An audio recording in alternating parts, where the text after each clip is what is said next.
Hello ladies and gentlemen, boy do I love RPGs, of course I do, as do you if you click this video. This is a video detailing all the JRPGs on the Nintendo Switch that have a physical release, but as an import exclusive. JRPGs you can only get physically if you purchase from Japan or other Asian regions, and of course with the added qualifier that they have English, so you can play them. What constitutes a JRPG these days is a little bit nebulous, but let's not debate that, let's just enjoy the games because importing is a true paradise for Switch RPG fans. This includes your standard JRPGs, your action RPGs, and your tactical RPGs. Okay? Wonderful. And just to double say, all these games have English if you buy the correct cartridge. Aria Chronicle is essentially a Japanese take on the Darkest Dungeon. Enter randomly generated dungeons, try to keep your party alive and healthy, and hopefully loot the place dry. This is a decent time, and it's not one that's talked about much. It's super obscure, and good luck finding a copy of it. Chrono Cross Radical Dreamers Edition is a classic JRPG finally given another chance at life. Originally imprisoned on only the PS1, fans were crying out for a re-release on modern consoles, and Square finally duly delivered. While some hardcore fans quabbled over issues here and there, going in fresh, you've got yourself an amazing time that doesn't even try to live up to Chrono Trigger, it just does its own thing, and I appreciate that. It includes an almost forgotten text adventure in here too, which is an awesome bonus. Etrian Odyssey Origins Collection is a triple pack of fantastic dungeon crawlers, many of which call them the pinnacle of the genre. Pure distilled dungeon crawling, very little fuss, just getting deeper and deeper with your crew. The anime aesthetic is great, and the only thing I miss is a great story, but these work surprisingly well on the Nintendo Switch, and it's an essential import in my opinion. But do make sure you buy the correct physical version, as the Japanese one doesn't have English, you need the Asian version. Speaking of which, if you do want to purchase any of the games in this list, and let's face it, of course you do, then please check the document linked in the description. That's where you'll find the complete list of games and where to purchase them, which supports us absolutely massively, and I thank you greatly. Remember, there's free shipping at Play Asia over $100, and we can also give you a nice discount as well. Yeah, if you click our link, you can also get 5% off with our current discount code SWTV23. Now that is running out at the end of this year, so if you're watching this in the future, I'll update it in the description, or you can subscribe and check out my weekly physical series. You'll never miss a discount code in there. Thanks a lot, I appreciate it. Infinity Strash Dragon Quest The Adventure of Dai is an action RPG spin-off of the Dragon Quest series. It's also a video game adaptation of the anime series and manga, which is brilliantly presented in my opinion. It's kind of like watching the anime without all the fluff. The gameplay itself is quite simple, not as vast or world-spanning as most people assumed, which is why people were quite negative about it, but taking it as it is, rather than what it's not, I think it's a pretty decent time. There are 7, yes count them, 7 Atelier games that are ripe for import across 3 cartridges. There's the mysterious Trilogy cartridge, which contains Atelier Sophie 1, Atelier Firis, and Atelier Lydie and Suelle. Then there's Atelier Dust Trilogy, which contains Atelier Aisha, Atelier Escher and Logi, and Atelier Shaylee. These are all pre-Atelier Riser games, but still fairly modern versions of the well-loved but niche JRPG series. However, Atelier Marie Remake is a brand new game which is, it's a remake of the very first Atelier game, and it's way different to how they are now. Well, the ingredients are there, but it's an adorable simplified entry that's perfect for beginners. Make sure to buy the ones listed in the descriptions because not all versions have English.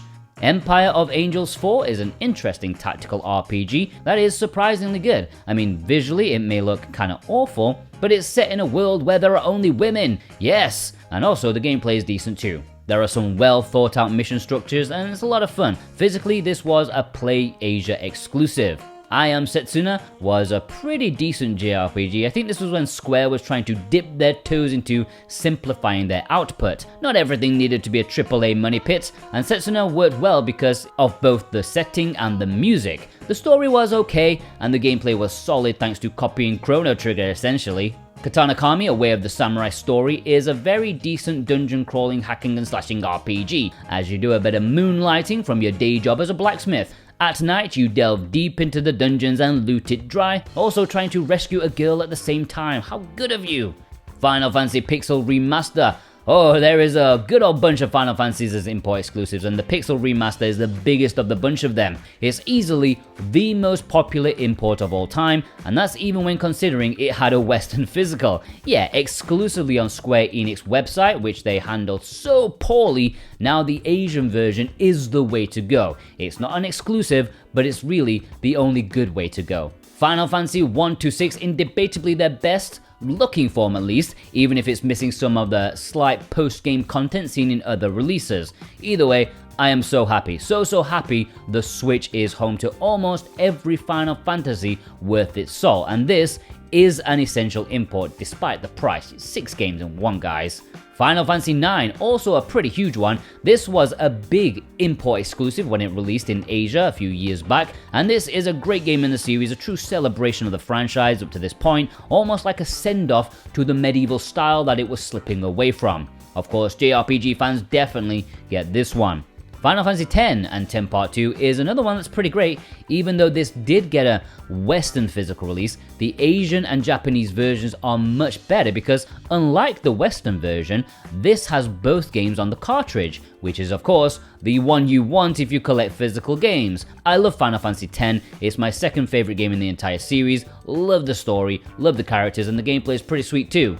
World of Final Fantasy Maxima is a very underrated JRPG, and I think many people, even Final Fantasy fans, forget this one. This is Final Fantasy mixed with a tinge of Pokemon, and even though the art style may be a bit divisive as you delve into the chibi land, you've got yourself a great time and an interesting story. This released physically only in Southeast Asia.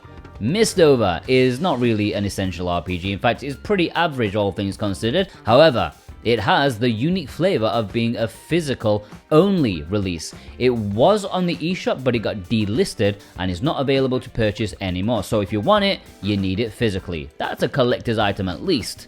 Moero Crystal H is a super saucy dungeon crawler, and this one was exclusive to Play Asia. This is your classic first-person dungeon crawling gameplay like Etrian Odyssey, but this time they make the enemies cocks and boobs. Essentially anyways, but surprisingly, the game is actually quite good. It may tickle the balls, but it also tickles the gameplay needs as well.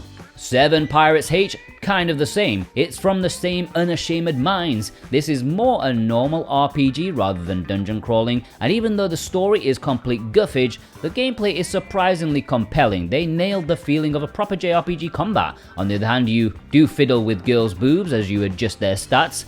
I can't remember off the top of my head, but I'm guessing the bigger, the tankier, or the more distracted enemies are, probably that.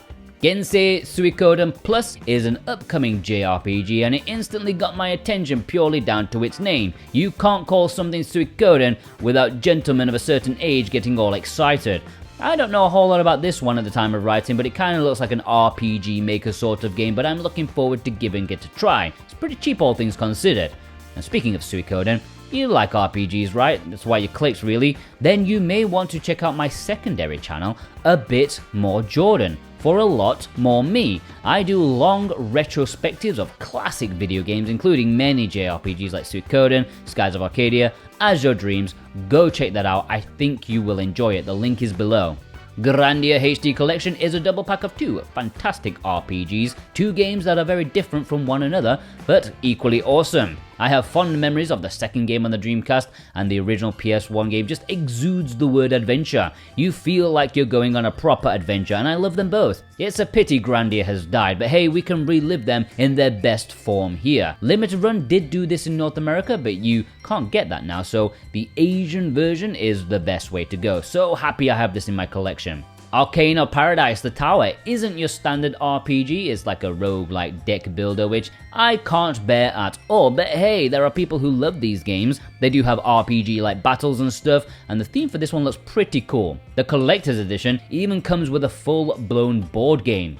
There is Daylife is a mobile game made by the Bravely Default team, which you can just tell with the dumb name alone. Of course, this has plenty of mobile style trappings and the gameplay molded to that format, so it may not be the kind of game one needs on their Switch, but for me it's still a decent time. I like it a lot. It was only released physically in Southeast Asia. Legend of Mana is a fantastic action RPG originally on the PlayStation. I loved almost everything about this game. I love the mystery, I love the gameplay, the visual presentation, the music. It's the kind of game that not everyone will have the exact same experience, since there is a non-linearity about where different locations and missions will pop up depending on what you do. For me, it's fantastic, and I would say definitely 100% essential as an RPG import.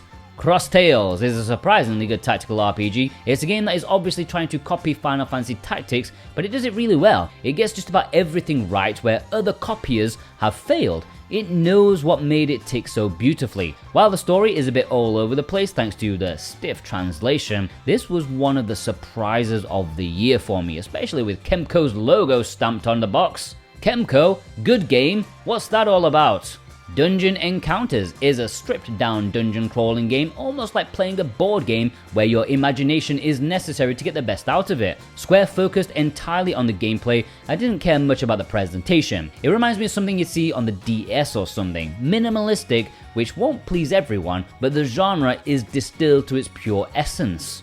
Brave Dungeon Dark Witch Story is a double pack of 2 quick, cheap RPGs that originally found fame on the 3DS eShop. This double pack came as a bit of a surprise considering, as cool as they are, something this small may not warrant a physical release, but the now defunct Japanese publisher B-Side Games did this exclusively on their website with some really lovely presentation. Chocobo's Mystery Dungeon is a great introduction to the mystery dungeon genre. It's a genre known for being unforgiving, and that's why fans like it so much, but to ease you in like any secret society should, this is a fantastic one to start with. It's got production, it's got the familiar franchise, it's tough but not brutal. Chocobo's Mystery Dungeon, one of my favorite imports. Shiren the Wanderer is a slightly more hardcore version of that gameplay style. In fact, it was the pioneer. This is currently the latest game in the Mystery Dungeon series, but early next year, there's gonna be a new one coming and I can't wait for it. This one was done by Limited Run Games in North America, but the Japanese version has English and is more readily available these days.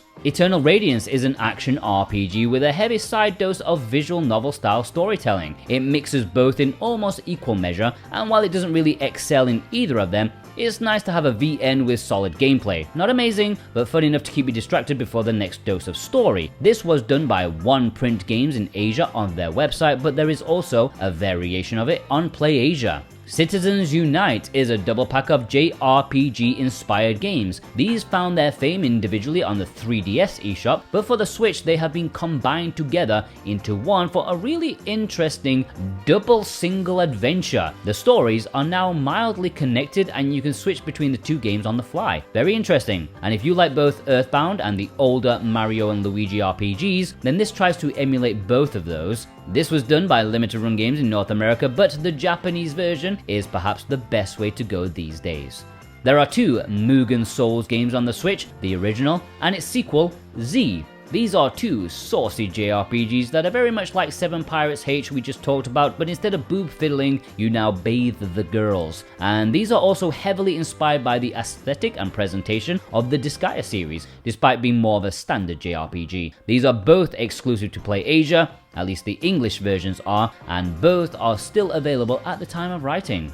Omega Labyrinth Life, another saucy dungeon crawler, and this might top the lot of them. This Switch version is uncensored like the PS4 version, and boy does it get a bit weird as you tickle the girls until they explode with juices. The gameplay is fairly simple as you delve deep into bringing dignity back to your school. Yeah, you ain't playing this for the gameplay, guys. Quest of Dungeons is another simple dungeon crawler, one that I believe was originally made for mobile, but it's, a commendable addictive time as you have quite a few gameplay classes like a wizard, and you delve deeper and deeper. It was made by a really nice indie team who make fun games, and although this is quite unassuming, it is a fun time. Only available in Southeast Asia. Touhou Genso Wanderer Lotus Labyrinth R is one of 2 Touhou games in this list. It's an import exclusive that's not talked about often because it kind of slipped under the radar with it having English. This is also the predecessor to Genso Wanderer Reloaded, which did get a physical release in North America, so it's not a prime option, but if you like over-the-top dungeon crawling, then maybe you want to add this to your collection too. Touhou New World is an action RPG, the second Touhou game on this list. This is a pretty sweet game all things considered, even if it is quite simple. I can see why it didn't get a physical release in the West, but I like the way they merged the bullet hell genre with action, platforming, battling. It's a decent time. Romancing Saga Minstrel Song is one of many import exclusives for the Saga series. Yes, it appears the West isn't considered a market for the Saga series, but Southeast Asia is, with them releasing almost all of them physically there. Romancing Saga Minstrel Song is the first game in the series, although this is a remake of that, and it exemplifies the Saga series and all its quirks, for good and for bad. While it may look like your standard JRPG, it is most certainly not. It's completely non-linear, it has multiple character stories that may or may not overlap, and it's designed to be played multiple times in order to get the best out of it. I still think it's a good time, as long as you don't go expecting a Final Fantasy style adventure, alright? It's not.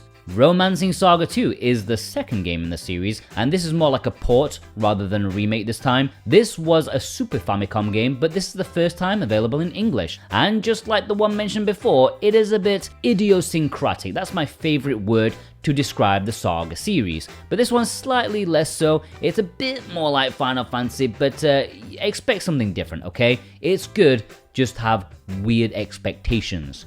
And the same could be said for Saga 3, another Super Famicom game, first time in English. This was released twice in Asia, firstly in a funky box art, which is the best version, or there's a Hong Kong version with amazing box art but has slightly compressed assets. It's a bit more fuzzy, which is more noticeable to some people more than others, so yeah, pick your goodness, which one do you want?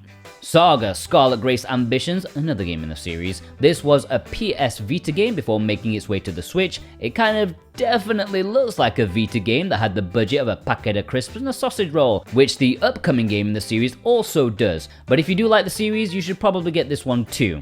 Saga Frontier is the final Saga game that's an import exclusive at the time of writing this, and honestly, it's the best of the bunch in my opinion. It's quite far removed from the others despite having some strong similarities in its multiple protagonist setup, but it's a spacefaring adventure and it feels way more standardized and accessible. It's still a little bit quirky, but I love this game honestly, and I highly recommend you pick this one up. It's one of the best imports around. Dragon Quest Trilogy has the first 3 Dragon Quest games in the series on one cartridge. These are the mobile versions of the games shoved onto the Switch, which some people don't like, and I understand, but as these were the first versions I played, I enjoyed them. Obviously they can be a little bit archaic, but as the grandfathers of the genre, it's something I enjoyed playing a lot, especially the third game. Good stuff. Twin Blades of the Three Kingdoms is a Play Asia exclusive. It's a tactical RPG set in the Three Kingdoms era. Sadly, it's nothing like Dynasty Tactics, but it is a commendable time, even if it looks like it was made in RPG Maker. It probably was, to be fair, but hey, I'm all for more Three Kingdoms video games. That's why I'm making a giant retrospective on them. Yes, be ready for that soon over on A Bit More Jordan. And I say soon, maybe in like a month or something, okay? Dungeon and Gravestone is kind of like a mystery dungeon style game, and that's probably why I like it more than I should do. I can look past a lot of its flaws and simplicity just because it appeals to me. It lives up to the genre because there is so much mystery in here. I played it and I still don't understand much of what was going on, but I was super intrigued, and that runs in the DNA of something like Azure Dreams, which is one of my favorite games of all time. It's not like Azure Dreams, guys, okay? BQM, Block Quest Maker, is an RPG if you want to make your own. Yeah, there are quite a few RPG making games on the Switch, some of them physically, but BQM is the only one that's exclusive physically in Japan. This is made by the same person as Dungeon and Gravestone, as you can probably see by the visual style. I haven't really played this much, so I don't know how much depth there is, but it's one for the creative types. There are 2 SD Gundam G Generation games on the Nintendo Switch in English. There's Genesis and its sequel Cross Rays. You have to be careful which version you buy of these though, since not all of them have English, but these are 2 fantastic strategy RPGs that will appeal to fans of Gundam, since they offer a wealth of content as you play through various scenarios of different series. Like, these will last you hundreds of hours, guys, okay? There are 4 Super Robot Wars games on the Nintendo Switch, and they're very much like the SD Gundam games also, but for me, they are another step up.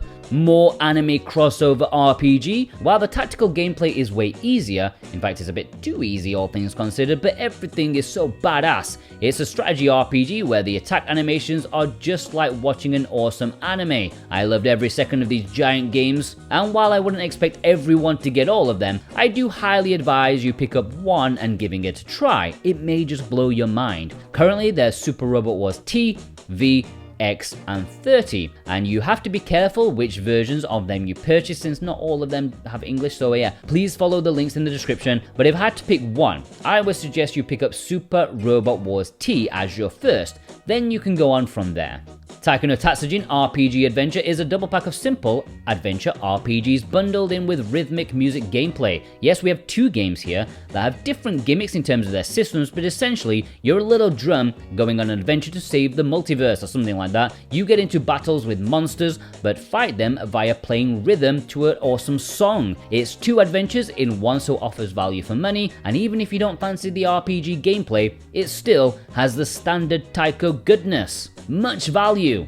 Ultra Kaiju Monster Rancher isn't your standard RPG, it's actually more of a monster raising simulator where you have a giant monster and then you send them into battle. But there are RPG elements out there, and it's a game that is so wonderfully ridiculous, I think it's definitely worth picking up if you miss the Monster Rancher games of old. But be careful which version you buy. Click the links first, guys. Hack.gu Last Recode is a triple pack of PS2 JRPGs, plus now including an epilogue of sorts, so it's 4 in 1, which sounds amazing value for money. While these were never premier JRPGs on the system since they were pumped out at a rate of knots as they were a continuous story, it's a fascinating idea that's been revisited once again by Final Fantasy, the remake. This was released physically in North America, but only on Bandai's awful web store. The Japanese version is a solid way to go.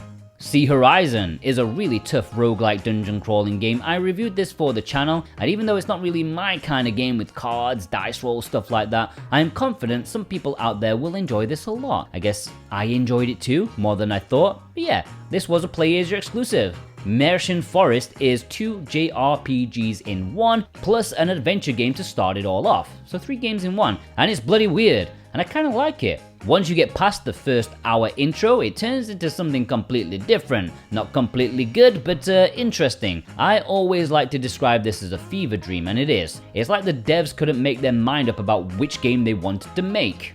There are 5 Kemco Selections in Japan currently, plus 1 released in Asian regions. Each of these contain 4 JRPGs in 1. Smaller, indie RPG maker style RPGs that are made on a budget and with mobile in mind, but you know, more RPGs the merrier. None of these are going to be top of anyone's list, but I just like the idea of collecting them as a uniform package. They got the marketing right on this one, they got me good. And there we have it, a bunch of RPGs that are import exclusives. Which ones do you own in your collection, and which ones are you planning to add in the future? Please let me know with a comment below. And if you watched all the way through, then you're a legend. Please leave me a sword emoji in the comments in honor of our protagonist's favorite weapon. If you want to purchase any of these, click the links below that help support us. And of course, if you like RPGs, you'll probably like my other channel, A Bit More Jordan, where I often talk about great JRPGs, Suikoden, Skies of Arcadia, As Your Dreams, Parasite Eve. Go check that out, I'm sure you will like it.